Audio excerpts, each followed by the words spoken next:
Spoštovane gledalke, cenjeni gledalci, lepo pozdravljeni. Počitnice so tik pred vrati in marsikje bodo te poletne mesece izkoristili za naložbe v šole. Tudi v občini Mokronog Trebevno. Kaj konkretnega pripravljajo in kaj je še aktualnega v tej občini, vam bo pojasnil župan Anton Mavar. Lepo pozdravljeni. Pozdravljeni tudi vi. Torej, če začneva kar na tem šolskem področju. Poleti se obeta naložba v osnovno šolo v Mokronogu, energetska sanacija. Kaj konkretno prinaša ta naložba in zakaj bi se sploh bila potrebna?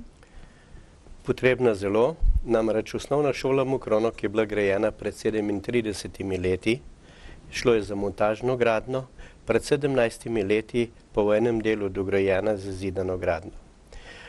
Vmes so bili zgolj manjši posegi, zgolj vzdrževalni, zamenjena je bila edino kritina v celoti. Letos smo uspeli z razpisom in pridobili sredstva iz naslova energetsko sanacijo stavb v lasti lokalnih skupnosti in tako na ta način bomo sanirali osnovno šolo in tudi kulturni dom v Mokronogu.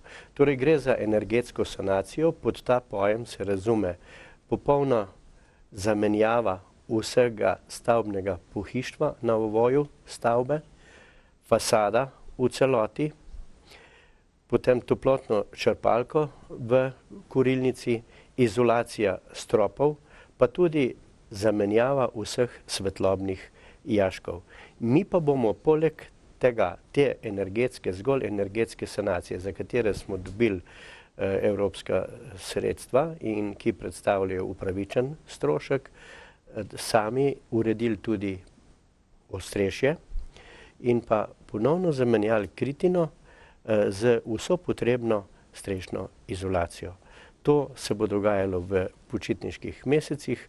Jaz verjamem, sem optimist, da bo to do konca avgusta končano in da bodo učenci s novim šolskim letom prišli v povsem obnovljeno osnovno šolo. Omenjali ste kritino, verjetno je prav to tisto najpomembnejše, glede na to, kakšno je zdaj stanje v šoli. Ja, mi smo imeli hude probleme zadnjih nekaj letih. Streha je zamakala, stene montažne gradnje so se razmakale. Skratka, tako daleč smo že bili s tem problemom, da smo podstavljali posode, ajmarje, kante, take in drugačne, pa tudi odeje in krpe. Vendarle smo zdržali tako dolgo, da smo prišli do te državne pomoči, katere je kar okoli 400 000 evrov, nekaj čez oziroma 2/3 od skupne vrednosti tega projekta. Na tem razpisu ste dobili denar tudi za energetsko sanacijo kulturnega doma. V kulturnem domu je poleg te kulturne dvorane tudi občina deluje tam, knjižnica. Verjetno gre tudi tukaj za pomembno naložbo. Ja, zelo za hudo pomembno naložbo, če tako rečem. Kulturni dom, ali prej so mu rekli zadružni dom, je bil pograjen v 53. in 54. leta v preteklem stoletju. Se pravi, več kot 50 let je star. V zadnjem obdobju, po letu 2000, je bilo nekoliko resnejših obnov kot elektroinštalacija, pa tudi kritina, pa parket, pa tudi nekaj oken v sami dvorani. Vendarle pa, mi smo pripravili kompletno potrebno projektno dokumentacijo za prijavo na razpis in dobili tudi za ta projekt nekaj sredstev. Vrednost tega projekta, torej obnove kulturnega doma, kamor sodi tudi obnova odra kot takega in vsa potrebna, z večino potrebne opreme, pa tudi ureditev garderobe v prvem in drugem nadstropju, znaša skupaj 650 000 evrov. To je ocenjena vrednost, od tega pa smo dobili na razpisu nekaj čez 200 000 evrov, ostalo seveda pa krijemo sami.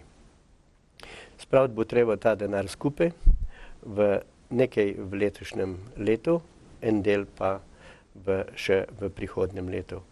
Mi bi želeli dati temu kulturnemu domu en nov videz, katerega smo dorekli skupaj s projektantom in tudi Zavodom za varstvo kulturne dediščine in verjamem, da nam bo to uspelo. In še nekaj je naša želja, da bi se ta bivši zadružni dom, zdajšnji kulturni dom ob tej priliki preimenoval v upravno kulturno središče Mokronog. Preden nadaljujeva, še povabilo gledalkam in gledalcem, če imate za župana kakšno vprašanje, nas pokličite na brezplačno telefonsko številko 080 3456. V tem upravno-kulturnem središču bo svoj prostor našla menda tudi pošta. Ja, res je. To je pa v spodnjem delu, v tistem delu, ko je bila nekdaj kmetijska zadruga Mokronog. Mi smo že pred leti, kmalu po nastanku občine, to odprodali pošti in od takrat naprej so tekla usklajevanja in pogajanja in naša prizadevanja, če tako rečem, da bi vendarle prišlo do adaptacije tega prostora in da bi preselili pošte. Danes lahko z veseljem povem, da se dela v teh prostorih začela in rok za izvedbo del ima izvajalec del 120 dni, tako da hkrati z zaključkom del na upravnem kulturnem središču bodo končana dela tudi na pošti in nekaj dni predtem pa sanacijska dela na šoli, tako da načrtujemo, da bi vse te tri dogodke in te pridobitve, ki so zelo pomembne za sam kraj, skupaj predali svojemu namenu. Ponavadi takšne naložbe občine namenu predajajo ob občinskem prazniku, občina Mokronog-Trebelno ga še nima. Poraja se vprašanje, zakaj? Ja, res je. Občina Mokronog-Trebelno nima občinskega praznika. Ne, da smo pozabili na to. Mi smo imeli 3 krasne, lepe predloge, vsi imajo svojo vrednost. Vendar, ko smo se posamezni lotevali analize posameznega predloga, smo ugotovili, da so 3 predlogi premalo. Zato smo to pustili nekako v drugi plan in smo se bolj lotevali projektov in projekte na transparenten način potem predajali svojemu namenu in skozi projekte tudi določili en osrednji letni dogodek, ki bi se vršil v občini. Je pa res, da v zdajšnji številki odseva, ko prihaja, ko je skoraj da v izidu, pa imamo ponovno razpis zunaj in tudi sporočilo za javnost pripravljamo, s katerim bomo povabili ne samo domačine, torej občane občine Mokronog-Trebelno, ampak tudi širše, za ponovno, da ponovno morda predlagajo neko rešitev v tem smislu, da pridemo do občinskega praznika. Seveda, to nam manjka, tega se zavedamo in to bomo v tem mojem mandatu tudi uresničili. Prišli bomo torej do občinskega praznika. Torej občina to leto še ne bo praznovala svojega praznika, praznujejo letos pa gasilci. Prostovoljno gasilsko društvo Trebelno 100 let svojega delovanja. Ja, prostovoljno gasilsko društvo Trebelno pa ima letos en resen okrogu jubilej, praznuje 100 let svojega delovanja in tudi to bo eden od pomembnih dogodkov, ki bo zaznamoval aktivnosti in prizadevanja predvsem pridnih gasilcev v tem našem območju. Namreč gasilsko društvo Trebelno je zadnje od 5 gasilskih društev, ki bodo prišli do novega tovornega gasilskega vozila. In na ta način bomo mi izpolnili dogovor in obljubo, da bomo posodobili park gasilskim društvom. In to bo 24. avgusta bomo to tudi dokazali in takrat bomo predali ta novo gasilsko vozilo na Trebelno svojemu namenu. Še eno aktualno vprašanje je združevanje malih občin.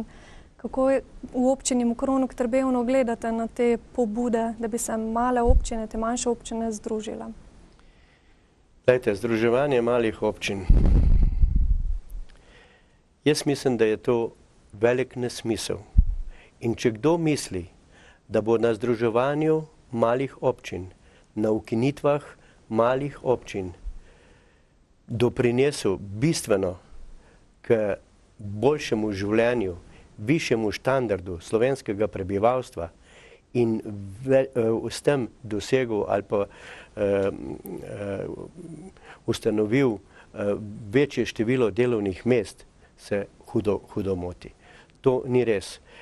Izračuni, ki jih sam poznam, menda kažejo, da če bi ukinili tiste manjše občine, ki štejejo pod 5000 prebivalcev, da bi menda komaj da se 10 milijonov evrov prišparalo na leto.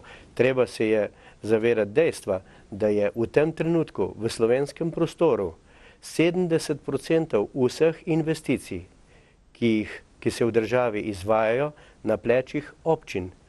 Torej, vse, kar se dogaja, gledano skozi investicijski evro, furajo občine. Če jim bomo ali pa bodo vzeli to, potem pozabimo tudi na dodatna delovna mesta in tudi na razvoj. Predvsem pa pozabimo na celostni razvoj države, ki je z ustanavljanjem in ustanovitvijo novih občin dobesedno zaživel. In ne strinjam se s gospodom poslancem Hanom, ki ste ga gostili pred nekaj dnevi v tem studiu, ko pravi, jaz sem predlagal, da gremo v ta korak. Prav sej, kot argument je pa navedel, sej večina občin je že tista vaška korita že naredila. S tem je verjetno mislil, da je črpanje sredstev iz 3.2.2 ali pa 3.2.1 ukrepa, potem tiste vodovode so se že nabrali, ceste so si torej popravili, ceste so si že tudi kar uredili, tako da mislim, da je čas. Ni res, ni samo ne cesta, ne tista vaška korita, ampak gre za življenje, gre za vračanje ljudi nazaj v periferije, nazaj na podeželje, nazaj v vasi. Hvala Bogu, da je to zaživelo, da se ti tretji rodovi vračajo nazaj in tlele v teh krajih gradijo in se ustanavljajo lastne družine. Če se to naredi, potem pozabimo tudi na vračanje mladih ljudi nazaj na podeželje. In še nekaj, morda, veste, ukinjanje občin, tu ni problem. Problem je to, da se ne znamo zmeniti, da bi regije ustanovili. To nam manjka. In tlele bi mogla država nekaj narediti. To, kar pa zdaj hočejo narediti, pa pomeni novič še večjo centralizacijo, kot je že sedaj imamo. In to ni dobro. In razvoj podeželja, razvoj manjših občin bo ugasnil, bo stagniral in nehali bomo govoriti o celostnem razvoju države. Zato mislim, da to ni modro.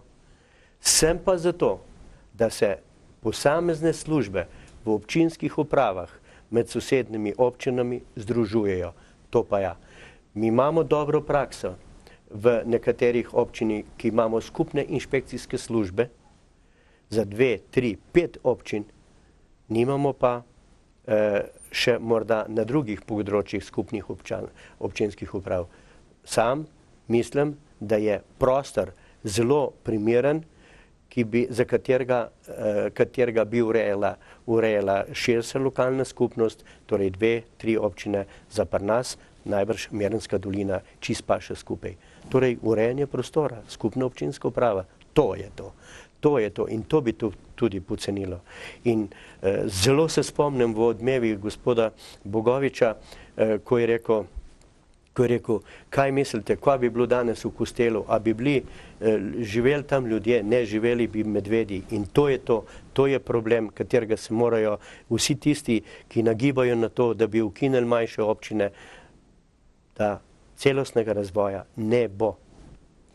Omenjali ste te skupne občinske uprave, verjetno tudi skupni projekti v Merenski dolini. Se nekako pogovarjate o projektu Makronovo, to so ti škrati, mokronosci. Kako bi se v bistvu celotna Merenska dolina lahko povezala pač v nek ta skupen projekt, da bi potem nastala neka skupna turistična destinacija? Poglejte, to, kar vi zdaj o tem, kar vi sprašujete, vidim, da dobro poznate, da spremljate zadevo. Torej gre za eno doživljajsko-turistični kompleks, rečemo temu, s pravličnimi objekti, to je res, in ustreznim programom, kjer bo z logistiko okolja možno ne samo nekajurno, tudi celodnevno ali pa tudi večdnevno bivanje v Merenski dolini. In če povežemo pa v ta sklop še deželo Kozolcev, ki je že krasno zaživela in jim čestitam in tudi ponosen sem na to veliko pridobitev v Merenski dolini, da povežemo še Lanžbreš, domovanje čebelarjev, da povežemo Merenski grad, da povežemo našo zgodbo, ki zaenkrat še rečemo Makronovo, torej dežela Pečkovih škaratov, če tako rečem. To je njegova ideja, napisal je že 4-5, menda celo knjig na to temo. In če samo iz teh tematik preidemo v naravno okolje, da to zgodbo prenesemo iz listov papirja v naravo, je to lahko krasna turistična destinacija. Moja želja je, da vključimo v to zgodbo tudi posestvo Pule, tudi Žalostno goro, tudi Veselo goro, tudi Cerkev svetega Ruperta v Šentrupertu in morda športni park Mokronog, športna dvorana v Mokronogu, badminton Merenski, ki je tako zelo obiskovan vsako leto. Na Mirni so se začeli taborniki pojavljati. Poglejte, kakšen lep dogodek je bil, kakšna skupina tabornikov. To je moja želja, da združimo vse te videnja in možnosti, ki jih imamo, in dejstva, ki jih imamo v en sklop, v eno zgodbo, ki lahko rečemo zaenkrat še doživljajsko-turistični kompleks. In moja želja je, da je ta kompleks, te združene zgodbe prepoznan kot regijski projekt. In če nam to rata, je Merenska dolina znotraj sebe ponovno zelo povezana. In to je sodelovanje med posameznimi občinami in Merenska dolina to zmore. Sam to ne pomeni združiti občino v eno občino. Daleč od tega urejati prostor, načrtovati zgodbe, načrtovati turizem, ki vidimo, da ga ta dolina prenese in da ga komaj čaka, da ga začne tržiti. Ne nazadnje, Trško jedro, Mokronoško. Poglejte, malo je takih trških jeder, kot je v Mokronogu. Če še obnovimo tisti spodnji del križišča pri gostilni del, bo Mokronog ena zaključena celota, ki bo za turizem, za turiste zelo zanimiv. Skratka, turistu ne bo problem se zadržati 3 ure v Merenski dolini. Premalo bo cel dan in več dni.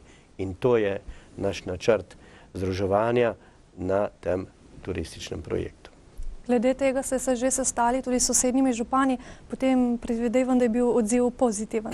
Odziv je bil pozitiven, ja, sedeli smo skupaj, naredili smo neko strategijo razvijanja teh dogodkov, tudi časovnico, na vrsti so delavnice, na katere bomo povabili tudi domače podjetnike, gostince, skratka zgodovinarje, skratka ljudi, ki so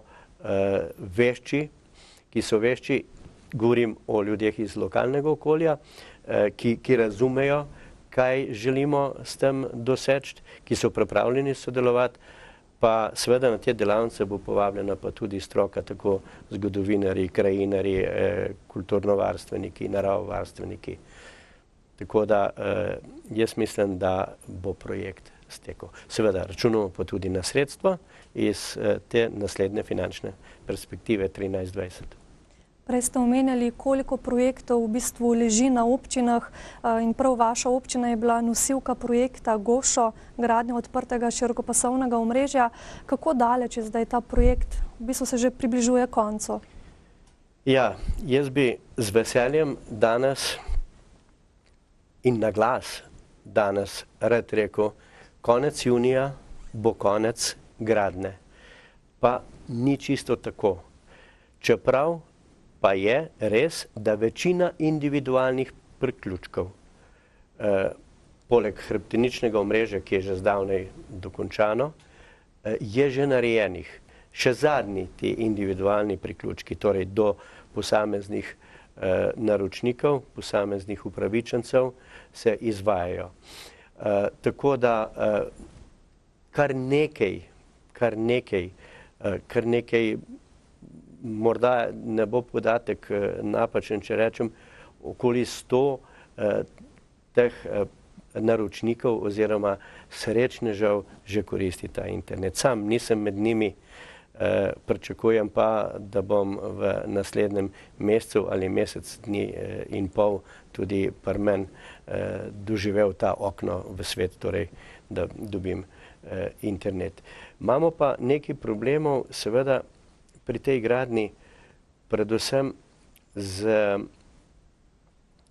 sanacijo poškodb, ker do neke točke je šlo vse gladko. So za sabo lepo pospravljali, zdajle in urejali in vračali v prvotno stanje. Zdajle pa moram tudi na tem mestu malo nezadovoljstvo izraziti, namreč kar večkrat jih je treba opozoriti izvajalce del, da se vrnejo popraviti to, kar je bilo poškodovanega v času gradenj teh individualnih priključkov. Vendarle pa bi pa tudi opozoril na to, tudi na naše občane, morda malo apeliral, da tam, kjer gre pa za asfaltažo, za popravljati z asfaltom, kjer so bili prekopi, pa asfalt je uničeni, to je pa mečken še za počakati, ker to bo pa v paketu, ampak tudi v roku enega meseca bo to narejeno. Prej ste omenjali križišče pri Devu v Mokronogu. To križišče še čaka na dokončanje. Gre za državni projekt, pri katerem sodeluje tudi občina. Kdaj se bo premaknilo naprej? Pravzaprav se premika. Glejte, od 15. maja 2007 dalje se premika in ustvarja ta projekt. Torej, že kar lepo število let se trudimo za to, ampak v tem primeru sta problem samo še dva, tretji že tudi ne, zemljišča, torej dva zemljišča za odkup. Upam, da bomo tudi to rešili. Ko bo to rešeno, gremo v razpis. Ne mi, država, Direkcija za ceste, je že izbrala podjetje, ki bo opravila ta razpis. Po zadnjih zagotovilih, po podatkih starih 2 dni, bo ta razpis opravljen v poletnih mesecih. V jesenskem roku tega leta naj bi bil izbran izvajalec del. Če ne bo pritožb na izbiro izvajalcev, bi v najboljši veri mogel biti v letošnjem letu, proti koncu leta, izvajalec izbran. Prihodnje leto, zgodaj spomladi, pa z deli začet in končana pa naj bi bila do jeseni. Jaz v ta projekt verjamem, veliko smo vložili truda vanjega, verjamem tudi v ljudi, ki na Direkciji za ceste se trudijo skupaj z nami, ki nam stojijo ob strani tudi v tem smislu, da tega projekta ne spustijo iz rok, pa tudi za ceno, če je treba rezati državne projekte.